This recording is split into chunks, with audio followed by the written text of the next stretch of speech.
नमस्कार। आज हम पढ़ेंगे जैसलमेर दुर्ग के बारे में। दुर्ग के बारे में पढ़ने से पहले हम ये जान लेते हैं कि दुर्ग से संबंधित तो कौन से क्वेश्चन इंपॉर्टेंट है। मतलब कहने का मतलब यही है कि भाई अपन इस दुर्ग के बारे में पढ़ना स्टार्ट कर रहे हैं, तो सबसे पहले इस दुर्ग के बारे में अब तक क्या क्या पूछा जा चुका है।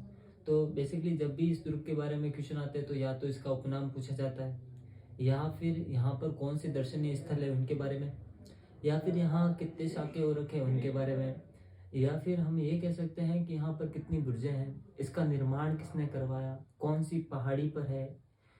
तो इन सब के बारे में हम आज पढ़ेंगे और इस दुर्ग के बारे में देखेंगे। तो इस दुर्ग के बारे में ऐसा कहा जाता है कि ये जो दुर्ग है भाटियों के द्वारा बनाया गया था। भाटी शासक हुए हैं, एक नाम है राव जेसल के द्वारा इस दुर्ग का निर्माण करवाया गया था लगभग 1155 के आसपास। और जो भी भारतीय शासक से संबंधित बातें हैं वो इतिहास का विषय है, लेकिन अभी हम दुर्ग की बात कर रहे हैं तो हम सभी बातें साथ में नहीं कर सकते हैं। उसके अलावा हम बेसिकली जब भी ये दुर्ग पढ़ते हैं तो हमें इसका एक उपनाम मिलता है सोनार किला। जो ये दुर्ग जहाँ पर स्थित है ये एक पहाड़ी पर स्थित है, उस पहाड़ी का नाम है त्रिकुट पहाड़ी। उसके अलावा हम ये कह सकते हैं कि इस दुर्ग में कुल 99 बुर्जें हैं, यानी 100 में एक कम बुर्जें। याद रखने के लिए इजी रहता है, हम ये हमेशा याद रहेगा कि 100 में एक कम 99 बुर्जें किससे संबंधित हैं, तो ये जैसलमेर से संबंधित है। उसके अलावा हम ये भी कह सकते हैं कि यहाँ पर जो दर्शनीय स्थल है, दर्शनीय स्थल में यहाँ पर मोती महल हो गया, रंग महल हो गया, जगविलास हो गया, यहाँ पर ये कुछ ऐसे दर्शनीय स्थल है। इसके अलावा ये जो है ये त्रिकुट पहाड़ी पर स्थित है। उसके अलावा इसका जो निर्माण है, जान के खुशी होगी, इसका जो निर्माण है बड़े बड़े पीले पत्थरों से किया गया है इसमें, और इसकी जो छत है वो लकड़ी की बनाई गई है।